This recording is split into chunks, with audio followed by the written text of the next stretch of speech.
Assalamualaikum warahmatullahi wabarakatuh.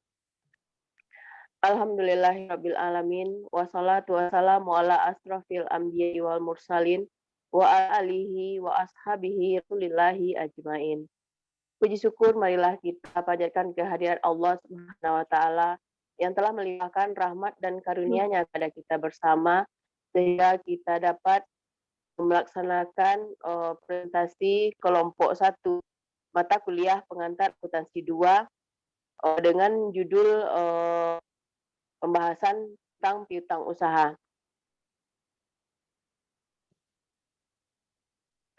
Salawat bering salam tak bosan-bosannya kita kirimkan ke arwah junjungan kita, yakni Nabi besar Muhammad Shallallahu Alaihi Wasallam.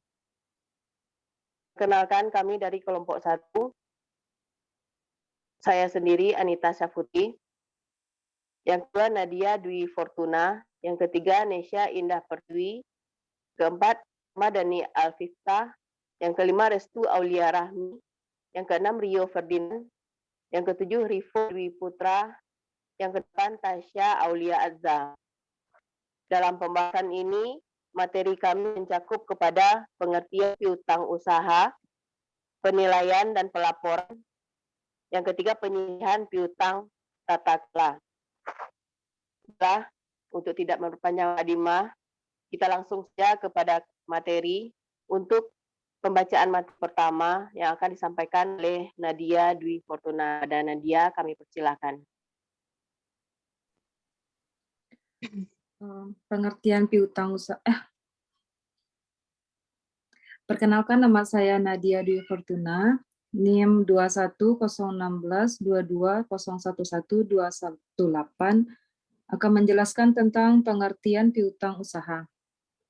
Piutang merupakan salah satu unsur dari aktiva lancar dalam neraca perusahaan yang timbul akibat adanya penjualan barang dan jasa atau pemberian kredit terhadap debitur yang pembayarannya pada umumnya diberikan dalam tempo 30 hari sampai dengan 90 hari.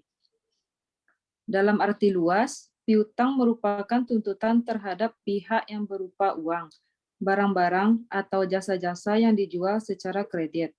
Piutang bagi kegunaan akuntansi lebih sempit pengertiannya, yaitu untuk menunjukkan tuntutan-tuntutan pada pihak luar perusahaan yang diharapkan akan diselesaikan dengan penerimaan jumlah uang tunai.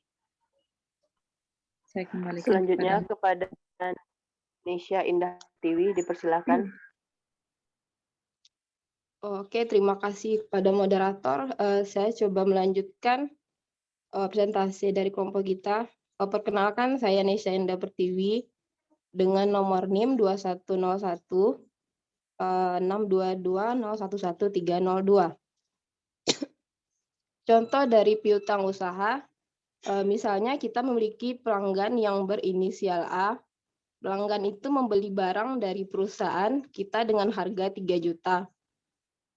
Namun pelanggan itu tidak langsung membayar, melainkan dia akan membayar setelah 30 hari dari waktu barang telah diterima.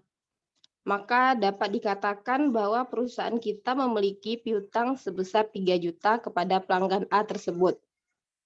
Terima kasih, saya kembalikan kepada moderator. Selanjutnya Ramadhani Alfiftah, dipersilakan. Baiklah, perkenalkan, nama saya Rahmadani Alfita dengan NIM 21016220111233.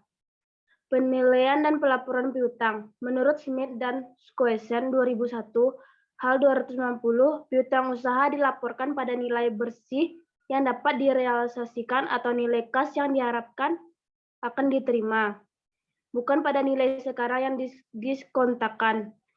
Ini berarti bahwa piutang usaha harus dicatat bersih sesudah memperhitungkan estimasi piutang ragu-ragu, potongan penjualan, dan retur serta pengurangan harga jual yang diantisipasikan. Tujuannya adalah agar piutang dilaporkan sebesar klaim terhadap pelanggan yang diharapkan akan tertagih dalam bentuk kas. Baiklah, saya kembalikan kepada moderator. Terima kasih. Dilanjutkan oleh Restu Aulia Rahmi. Restu, kami persilakan. Baiklah, terima kasih. Saya akan menyebutkan, perkenalkan, nama saya Restu Aulia Rahmi, NIM 21016220112222. Apa itu piutang tak tertagih? Piutang tak tertagih terjadi ketika seseorang berhutang uang kepada Anda tetapi Anda tidak dapat menagihnya. Hutang itu tidak berharga karena Anda tidak dapat menagih apa yang Anda hutangi.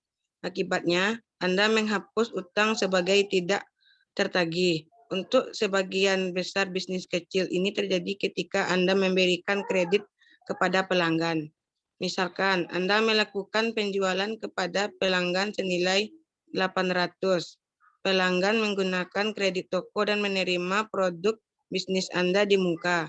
Setelah menagih pelanggan berulang kali tanpa hasil, Anda menyadari bahwa uang mereka telah menjadi utang macet. Terima kasih, kembali kepada moderator.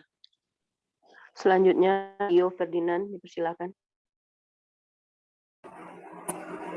Baiklah, perkenalkan, nama saya Rio Ferdinand, NIM 2101-6220-11-244. Penyisihan piutang tak tertagih. Ada dua metode yang mengakui kerugian dan piutang yang tak tertagih, yaitu A. Metode penghapusan langsung. Metode ini biasanya digunakan dalam perusahaan-perusahaan kecil. Metode ini tidak membuat taksiran, tapi apabila jelas diketahui adanya piutang yang tidak dapat ditagih, maka piutang tersebut langsung dihapuskan. Jurnalnya, beban piutang tak tertagih di debit, piutang usaha di kredit.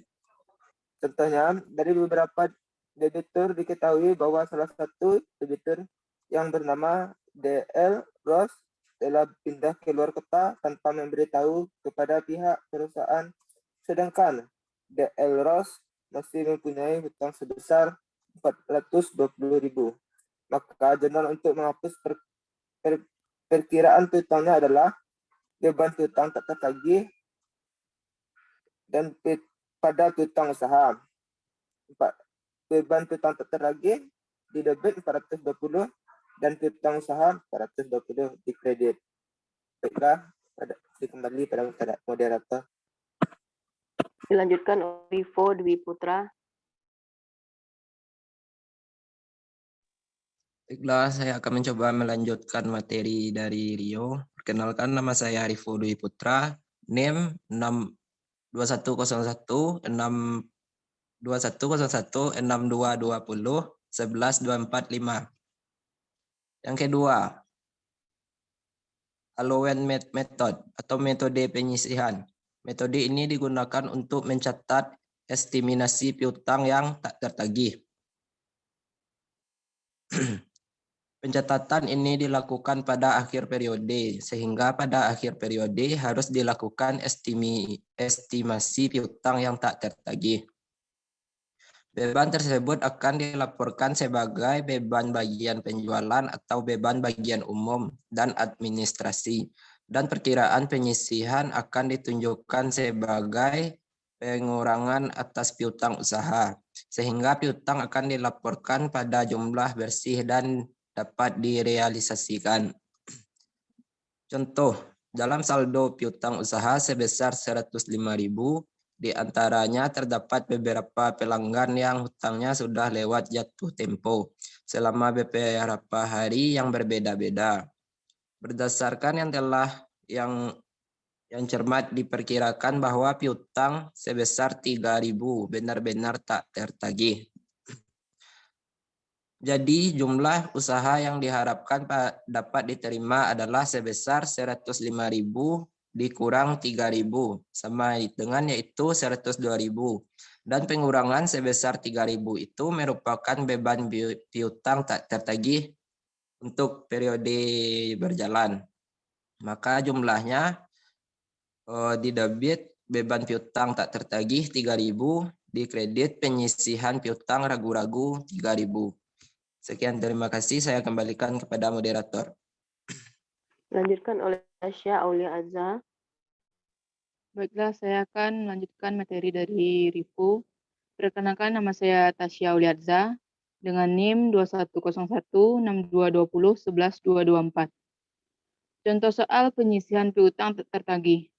Pada akhir bulan Agustus 2010, PT Nadia Maju memiliki saldo bruto piutang usaha sebesar 70 juta dan piutang tak tertagih sebesar 4.500.000. Transaksi-transaksi yang terjadi selama bulan September 2010 yang terkait dengan saldo piutang usaha sebagai berikut.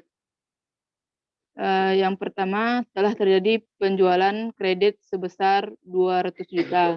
Yang kedua, terdapat penagihan piutang usaha sebesar 82 juta. Piutang usaha sebesar 14 juta tidak dapat ditagih dan dihapuskan. Yang keempat, diterima kembali piutang usaha yang telah dihapus sebesar 4 juta.